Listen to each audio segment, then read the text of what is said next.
Bonjour à tous et bienvenue sur ce café avec un expert. Je suis ravie de vous rencontrer aujourd'hui à nouveau pour ce café. Comme chaque lundi matin à 10 heures, nous prenons le temps d'une pause café pour parler avec un professionnel qui vient nous apporter ses connaissances toujours bien utiles. Donc, je suis Céline Jankowski de Profil d'Expert. Et aujourd'hui, nous allons accueillir Sébastien Tedesco. Donc, je partage l'écran. Bonjour Sébastien, tu es là avec nous. Et puis, Bonjour, bonjour bonjour Céline et bonjour à tous. bonjour. Alors, ton écran est à nouveau figé, Sébastien. On a des petits problèmes techniques pour tout vous dire. Donc, bonjour Olivier Guerre qui vient nous faire un petit coucou, c'est gentil. Bienvenue Olivier. Euh, Aujourd'hui, je voilà, tu es revenu? Voilà, c'est bon. Salut Olivier. Donc aujourd'hui, Sébastien, on a décidé de parler ensemble de la responsabilité sociétale des agents immobiliers. Et alors, j'avoue que quand tu m'as proposé le sujet, je suis restée un petit peu à me dire, mais de quoi Olivier veut-il parler? Et je crois que c'est un sujet qui est surtout en rapport avec ce que tu fais et ce que tu es. Donc, le plus simple, c'est peut-être que tu commences par te présenter à ceux qui te connaissent pas. Comme ça va permettre de pouvoir mettre les choses en perspective. Et puis, on dit un petit bonjour à Didier au passage qui vient de nous rejoindre. Vas-y, je t'écoute, Sébastien. Ouais, oui, je suis persuadé que tu as dû avoir des sujets plus sexy que celui-là auparavant. Ce qui ne veut pas dire que ce ne soit pas un sujet qui ait son importance en général et je pense dans l'immobilier en particulier. Donc moi, je suis effectivement aujourd'hui consultant, formateur, coach d'agents immobiliers, mais pas en général. Je viens de travailler pour un grand réseau immobilier filiale d'une banque dans lequel je manageais jusqu'à 5 à 6 agences immobilières, une vingtaine de collaborateurs. Et puis D'accord. aujourd'hui, effectivement, j'ai cette activité de conseil et notamment une branche, on va dire, qui est dédiée spécifiquement au sujet lié à la responsabilité sociétale des entreprises, que j'espère pouvoir, j'allais dire, faire pénétrer dans ce secteur d'activité qui est l'immobilier, qui aurait grandement besoin de pratiques plus responsables. Donc, c'est un petit peu l'objectif et effectivement, c'est en totale harmonie avec ce que je fais et ce que je suis, c'est sûr. Voilà. Donc, il y a Olivier Guerre qui nous dit que c'est un super sujet. Donc, on va le développer. Euh, Lorsque c'est vrai on a décidé de faire ça, ce que je voulais surtout, c'est que tu développes l'idée de ce qu'il y a derrière pour toi la responsabilité sociétale de l'agent immobilier. Parce que moi, j'ai fait quelques petites recherches sur Internet quand tu m'as proposé ce sujet-là. Et puis, je suis tombée sur une grande enseigne nationale qui propose les 4 piliers de la stratégie de la responsabilité sociétale de l'entreprise agent immobilier. Et alors, les 4 piliers sont l'immobilier responsable, une politique RH responsable, la bonne gouvernance et l'innovation. Et au sein de l'immobilier responsable, il propose le changement climatique, l'enjeu de l'accès au logement pour tous, une digitalisation des échanges et l'émergence de l'économie du partage. Donc, c'est tout un programme. Tu es Ouais, toujours c'est là, beaucoup de Olivier? choses. Ah oui, parce que l'image est figée à Moi, je suis nouveau. là. Donc, je voulais que tu nous aides à y voir plus clair sur ce sujet-là. Voilà, tu reviens? Voilà. Excusez-moi. Voilà. Voilà. Disons que ce qu'il faut effectivement, c'est peut-être repositionner les choses dans leur contexte initial. Pour moi, la responsabilité sociétale de l'agent immobilier, c'est deux aspects très différents. Le premier, c'est pour moi la responsabilité sociétale de l'agent immobilier, c'est en fait toute la noblesse de ce métier. Ouais. C'est-à-dire que pour moi, vu l'importance que tient le logement dans la vie de nos clients et les impacts que peuvent avoir le logement sur les différents enjeux de société aujourd'hui, toute la noblesse du métier d'agent immobilier réside finalement voilà, dans cette importance que revêt le logement et l'importance que revêt le métier d'agent immobilier dans cette fourniture de logement-là. Pour moi, le logement est au cœur de 5 enjeux majeurs de société aujourd'hui, que sont la mobilité, l'insertion professionnelle, le lien social, l'environnement et il m'en manque un, la santé publique. Et si tu veux, voilà, la responsabilité sociétale de l'agent immobilier, c'est la place que revêt le métier d'agent immobilier dans cet écosystème et dans ces 5 enjeux-là. Donc ça, c'est un premier aspect. Ouais. Le deuxième aspect, c'est la responsabilité sociétale des entreprises, telle qu'on peut en avoir entendu parler en général, qui, elle, repose sur 7 piliers. Et les 7 piliers de la RSE, c'est des questions de gouvernance de l'organisation, c'est le respect des droits de l'homme, les relations et les conditions de travail des collaborateurs, l'environnement, on en a déjà parlé, la bonne pratique des affaires, les questions relatives aux consommateurs et l'engagement sociétal. OK? Donc, visiblement, la grande enseigne dont tu as parlé a sélectionné un certain nombre de ces piliers-là pour mettre en place des actions qui, pour être allé voir moi aussi un petit peu ce qu'ils faisaient, aujourd'hui revêtent plutôt d'une dimension plus politique que très concrète. Voilà. L'idée, c'est une fois qu'on a dit ça, une fois qu'on a posé les piliers, il faut voir comment ça peut se mettre en œuvre de manière très concrète dans le quotidien du métier des agents immobiliers. Eh ben, c'est ça, en fait, je trouve assez difficile de mettre en perspective. Alors, est-ce que tu peux nous expliquer comment concrètement ce que l'enseigne a en tête peut être appliqué au quotidien dans le travail de l'agent immobilier? On peut prendre certains de ces piliers-là et regarder ce qu'on pourrait, comme ça, de manière très intuitive, mettre éventuellement en place. Si on prend la question des droits de l'homme, quand on est agent immobilier comme ça, on peut se dire, en quoi est-ce que je peux avoir un impact sur les droits de l'homme? Ça paraît un peu un grand mot. Mais finalement, quand on parle des droits de l'homme, on parle de discrimination, de respect des personnes. Et sur ces thématiques-là, on a plein de choses à faire. Je prends pour exemple les logiciels que nous utilisons en tant qu'agents immobiliers contiennent un certain nombre d'informations sur nos clients. Et le respect de la confidentialité de ces informations, le fait que ces informations ne contiennent pas des contenus discriminants, c'est une action concrète aujourd'hui de mettre en place des contrôles pour vérifier. Et on a vu qu'il y a eu quelques dérives chez certaines enseignes il y a encore quelques mois de contenus qui étaient des contenus, on peut le mettre sur le plan de la maladresse parfois, mais des contenus qui sont clairement discriminants. Et bien évidemment, on pense tous à, quand on est gestionnaire locatif, aux questions de fourniture d'un logement à un candidat locataire, où effectivement les questions de discrimination se posent parfois. Donc là, par exemple, on a une première thématique où il y a des actions concrètes qui peuvent être mises en place. Alors, excuse-moi Sébastien, mais ton image est encore en arrêt, donc je ne sais pas si, voilà, on va attendre qu'il se reconnecte. On a un petit souci de connexion avec Sébastien. Voilà, on t'a retrouvé, super.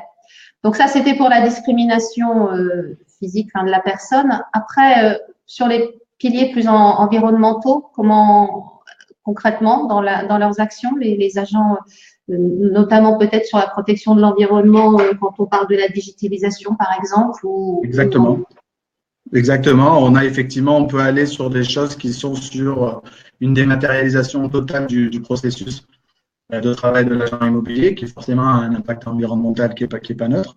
Ouais. Ça peut être plein de petites choses. Est-ce qu'aujourd'hui, quand je propose un logement à un acquéreur éventuel, est-ce que je propose en face, par exemple, des devis qui permettraient, en termes de travaux, de réduire la consommation énergétique du logement?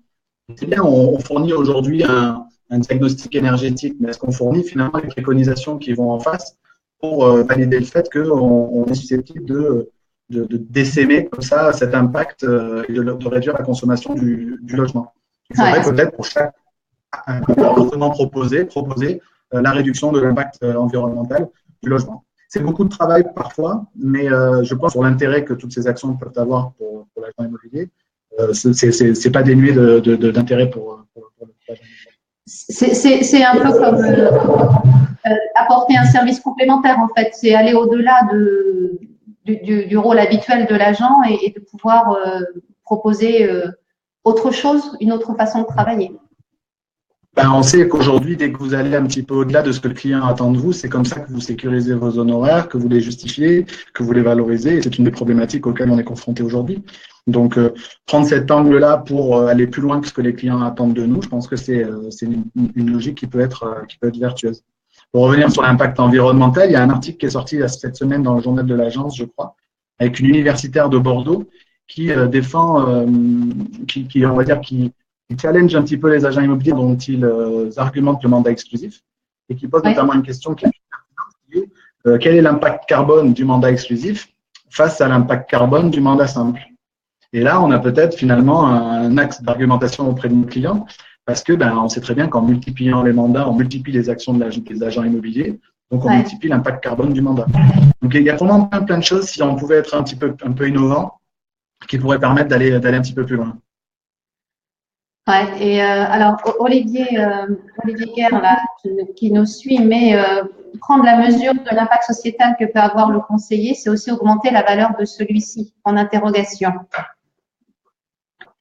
Clairement, je le disais sur la justification des honoraires, sur son image, on peut peut-être aller sur les intérêts que toutes ces actions sociétales peuvent avoir pour les agents immobiliers ou les patrons d'agences immobilières. Moi, j'en vois 5. Le premier, quand vous êtes patron d'agence, c'est de fédérer vos salariés autour d'un projet qui est porteur de sens. Et on sait qu'aujourd'hui, les salariés des entreprises sont très sensibilisés à finalement vivre leur relation professionnelle dans un projet qui est porteur de sens. Donc ça peut être un premier intérêt pour un patron d'agence immobilière. Le deuxième, c'est l'attractivité à l'embauche. Ça rejoint la première thématique, mais finalement, quelle image je renvoie de mon agence à l'extérieur et est-ce que ça peut pas être aussi vecteur d'attractivité intéressant et de profil avec lesquels je vais partager des valeurs. Le troisième intérêt, c'est un vecteur de différenciation. Donc, on en a déjà un petit peu parlé, mais finalement, comment est-ce que je me positionne de manière un petit peu différente, un petit peu décalée par rapport à mes concurrents, je le valorise. Ça peut permettre de créer une communauté autour de l'agence parce que vous allez créer une communauté avec vos collaborateurs, mais aussi avec vos clients, vous allez impliquer dans le processus, avec vos fournisseurs. La RSE, c'est vraiment intégrer aussi toutes ces parties prenantes à cette stratégie-là. Donc, avec ça, vous fédérez une communauté autour de votre agence. Et puis, on ne va pas se le cacher aussi, c'est aussi un vecteur d'amélioration et de valorisation de l'image de l'agent immobilier qui en a grandement besoin aujourd'hui. Et si on pouvait mettre en avant ces actions-là pour améliorer l'image de la profession, je pense qu'on aurait tout à y gagner, c'est clair. Alors, c'est vrai aussi que quand tu as abordé ce sujet-là, moi, avec Profil d'Expert, je suis plus dans le conseil sur la communication sur les réseaux sociaux avec les agents immobiliers. Je me suis dit que finalement, c'était une mine intéressante de contenu et de possibilités de créer une communauté, puis de différenciation avec la concurrence, parce que finalement, très peu d'agents parlent de cet aspect-là. J'ai vu récemment un agent immobilier qui mettait en avant une voiture électrique qu'il avait mise aux couleurs de son agence. Je me suis dit, mais voilà, dommage qu'il manque le petit mot agent responsable ou, enfin, je sais pas, quelque chose qui mette en valeur la vraie intention qu'il a peut-être derrière d'être écologique, de protection de l'environnement. Et peut-être que ça c'est pas assez affirmé, même si on le fait des fois par responsabilité citoyenne, parce qu'on est écolo, si je puis dire, à recycler et faire des choses comme ça. Mais peut-être qu'on ne le met pas assez en avant finalement aussi professionnellement. Clairement, il y a les deux aspects en fait. Vous avez effectivement des gens qui ne mettent pas en place cette typologie de stratégie et qu'il faudrait acculturer à ce type de pratique. Et puis il y a ceux qui le font naturellement sur certains aspects et qui le valorisent pas suffisamment.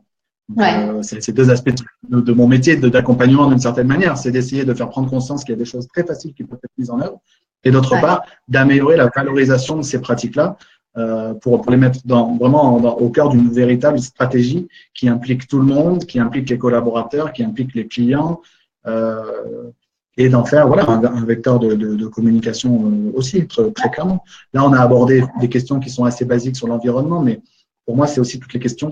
Quel impact j'ai au quotidien en tant que citoyen? Ça passe aussi peut-être par des actions de mécénat.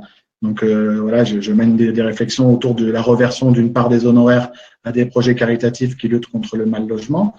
Mais vous avez aussi dans les actions de mécénat des actions de mécénat de compétences. C'est-à-dire, est-ce que je suis en capacité en tant que patron de libérer mes collaborateurs peut-être une demi-journée par mois pour qu'ils aient consacré un peu de leur temps à des projets caritatifs locaux, à des agences immobilières à vocation sociale, à des associations qui luttent contre le mal logement parce que c'est notre thématique, mais il peut y en avoir plein d'autres, c'est pas le débat. Comment est-ce que j'essaie d'avoir un impact sur mon écosystème et si possible réduire l'impact négatif que je peux avoir et améliorer l'impact positif que je peux avoir sur cet écosystème-là. Ouais, et c'est vrai que ça passe aussi peut-être par la formation quelque part. Il y a toutes les formations loi Allure que l'on connaît, puis il y a peut-être d'autres formations à proposer. On en parle souvent là quand on échange sur LinkedIn, parce on se suit aussi sur LinkedIn tous les deux. Et c'est vrai qu'il y a beaucoup de thématiques d'articles qui passent sur la formation. Alors, la formation obligatoire, mais on parle aussi de la formation personnelle qui n'est pas obligatoire, mais qui devrait quelque part être obligatoire dans la tête des gens de se former en permanence en lisant, en écoutant des interviews, des podcasts et ce genre de choses. Oui. Et donc, peut-être qu'il y a aussi une responsabilité là au sein d'une agence et d'un responsable d'agence de sensibiliser les agents immobiliers aussi à cet aspect-là du métier. Ben dans le champ de la formation, en fait, dans les piliers de la RSE, on a ce pilier sur les conditions de travail des collaborateurs aussi. Donc, comment est-ce que j'améliore le bien-être de mes équipes, comment j'améliore les relations de travail au sein de mes équipes, et ça inclut aussi comment est-ce que je contribue à leur progression. C'est-à-dire quelle stratégie je mets en place de formation continue pour permettre à mes collaborateurs de mieux évoluer dans leur carrière. Et justement, donc, je mets en place des actions de formation, et deux, le décret loi Allure de formation obligatoire des agents immobiliers est quand même suffisamment large pour nous permettre d'aborder tout un tas de thématiques. Et c'est effectivement, ça fait partie des choses que je poussais un petit coup de gueule la semaine dernière là-dessus sur LinkedIn, parce que c'est pas parce que cette formation est à y aller en traînant des pieds ou la limiter à des sujets hyper techniques. Moi, je pense que c'est une occasion de s'oxygéner, de réfléchir à d'autres sujets, etc., d'aborder de nouvelles pratiques, d'innover. Et l'innovation sociétale, c'est une innovation comme une autre qu'il conviendrait de pouvoir sur lesquelles il conviendrait de mener des actions de formation concrètes auprès des agents immobiliers.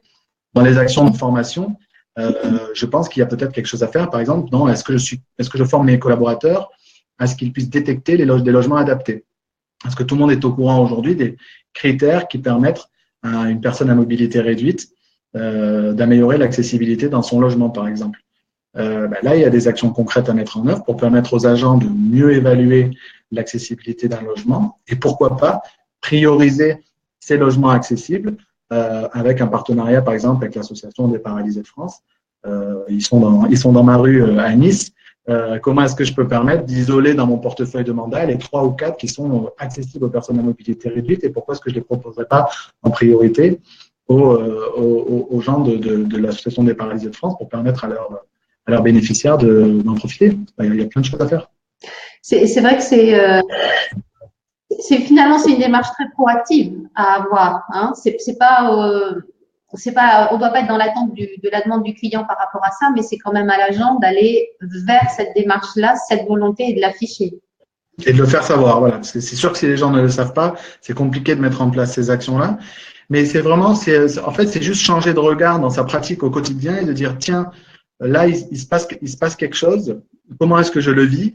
Ouais. Il y a un truc qui me dérange dans ma manière de faire. Il y a quelque chose qui n'est pas tout à fait clair. Quelles actions je peux mettre en place pour améliorer ce truc-là? Et ça, c'est pas forcément un message qui doit être descendant du patron d'agence. Ça peut tout à fait être des initiatives qui soient prises par les.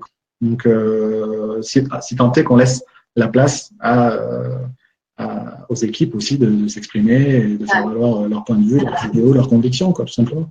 Ouais. Non, mais c'est vrai que moi, c'est quelque chose que je découvre, hein, comme sont pas mal d'agents immobiliers, parce que c'était pas une approche. Je pense que c'est une approche qu'on a peut-être de façon personnelle, mais pas forcément de façon professionnelle. Et ce serait intéressant d'avoir d'ailleurs des retours pendant ou après cette vidéo dans les commentaires une fois que les gens la regarderont, parce que c'est vrai que on en parle peu, mais même on s'est rencontrés au Salon Rent là au début du mois d'octobre, et c'est vrai que c'est pas un sujet qui est abordé non plus dans les conférences ou c'est quelque chose qui est un petit peu pas caché, mais qui est encore trop confidentiel, c'est clair, et qui n'est pas dénué d'innovation. Parce qu'on parle du Salon Rent, on parle d'innovation, mais par exemple, vous avez une plateforme de financement participatif de projets qui luttent contre le mal logement, qui s'appelle Les Petites, qui est portée par la Fondation Somfy. C'est la Fondation Somfy qui a créé cette plateforme de financement participatif qui permet à tout un chacun de venir faire un don qui viendrait supporter des projets qui luttent contre le mal logement. Et la Fondation Somfy vient doubler le montant de ce don-là. Donc, c'est des projets qui sont entre 10 et 12 000 euros, où on permet d'améliorer les conditions de vie des gens, de porter des projets de construction de logements adaptés, plein de choses.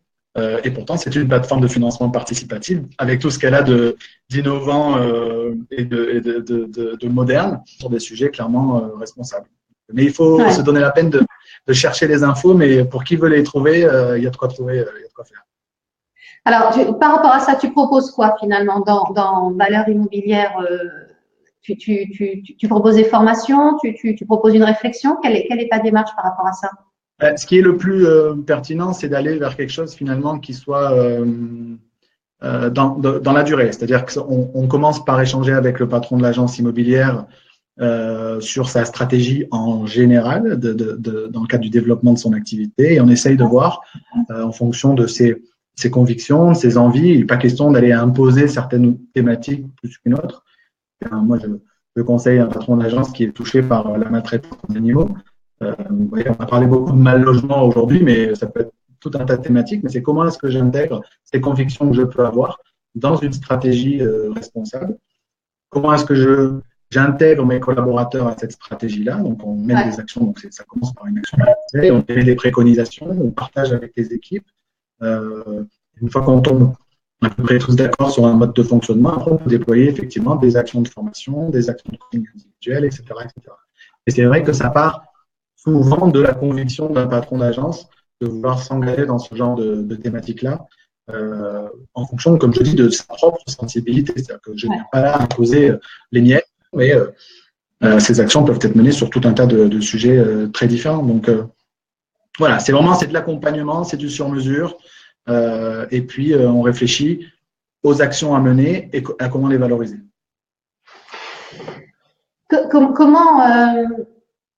Comment, à ton avis, on peut faire évoluer les mentalités sur ce sujet? Comment un responsable d'agence ou comment un agent au sein de son agence peut, quels sont les discours, quelles sont les façons d'être qui peuvent inciter finalement un réseau ou un groupe d'agents à évoluer par rapport à ça? Tu peux donner que deux, trois conseils, deux, trois astuces?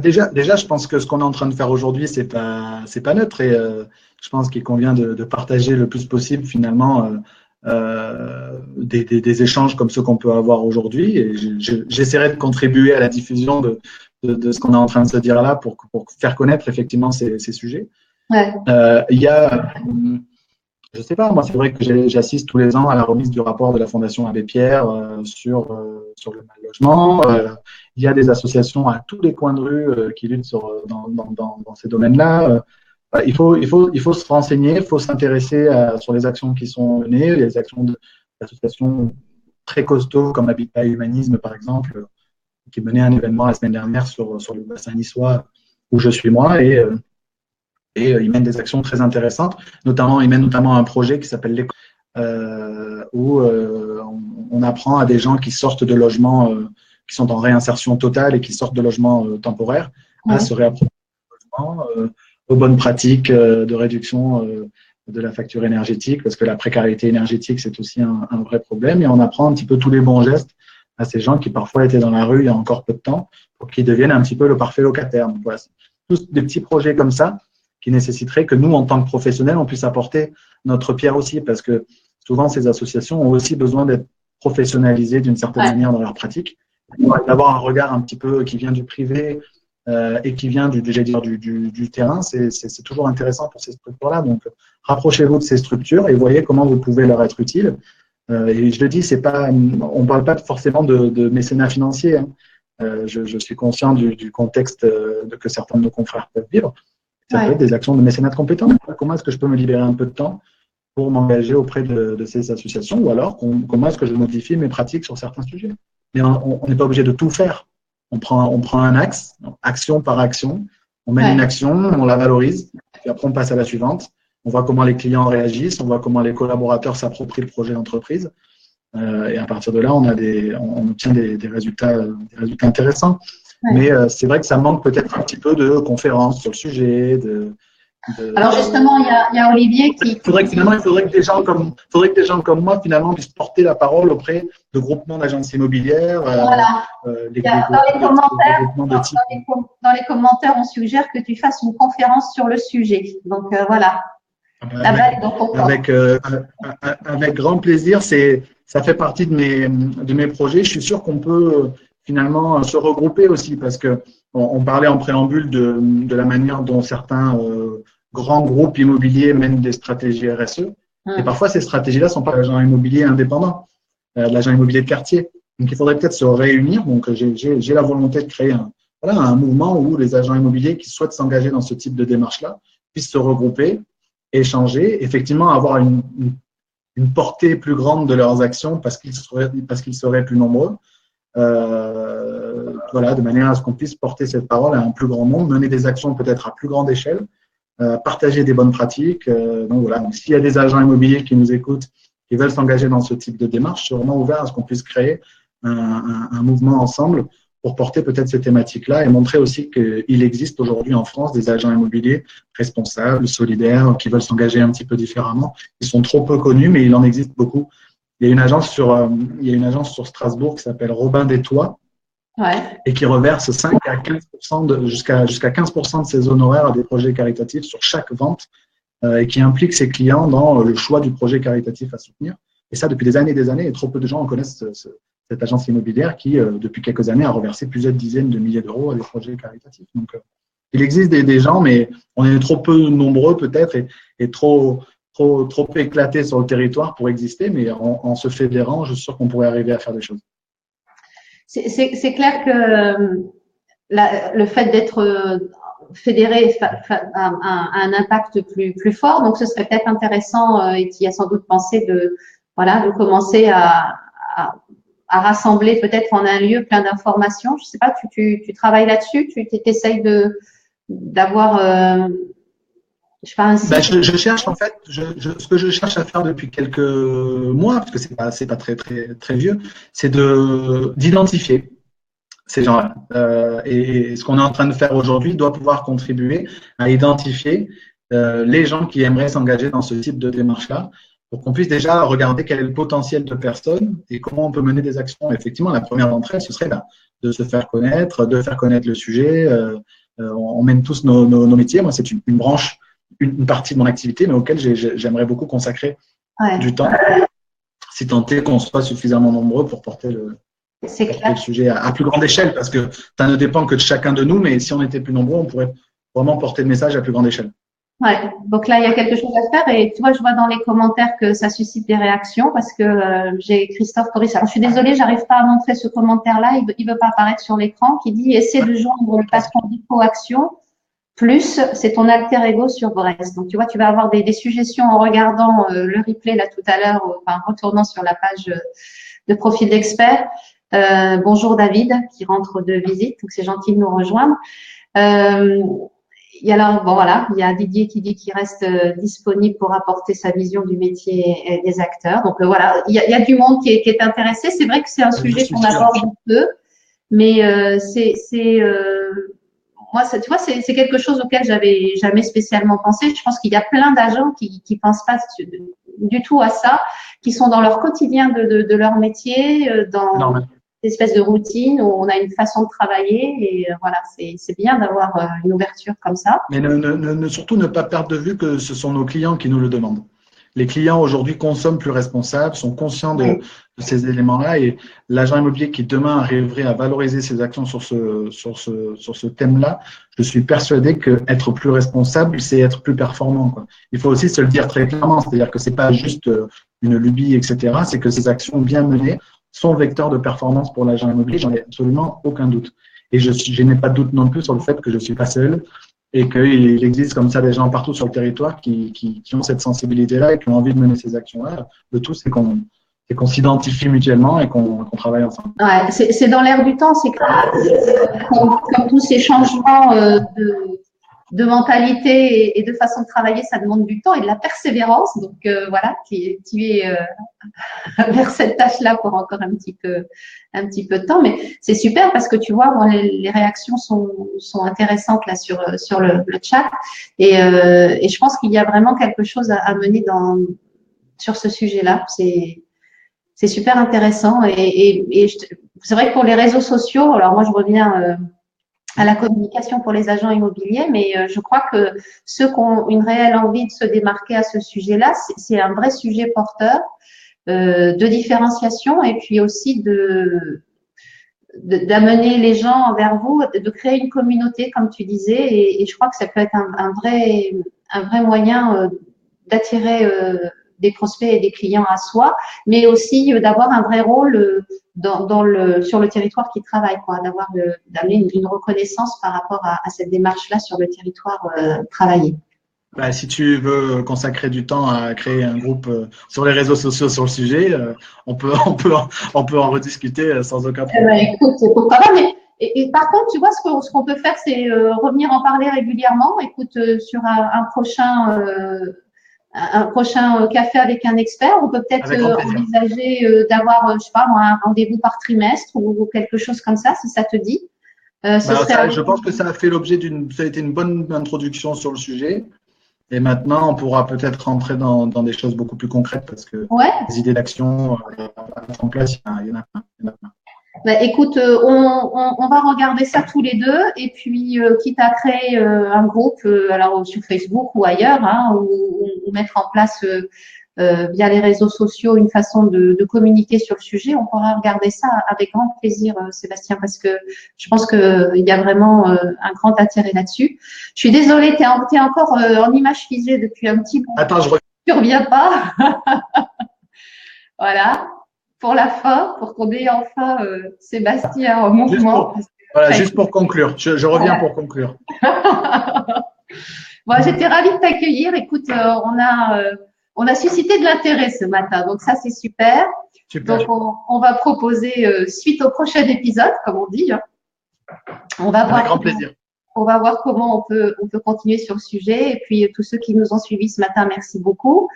Je vous donne rendez-vous moi la semaine prochaine pour un autre profil d'expert avec café avec un expert à 10 heures. Ce sera avec Martine Bobour-Lezo qui est docteur en psychologie positive. Donc ça va être un autre sujet mais intéressant aussi. Et puis ben Sébastien, à très vite. À très bientôt. Avec grand plaisir. Bonne semaine à tous. À bientôt. Merci. Bye bye. Ciao. Bye bye.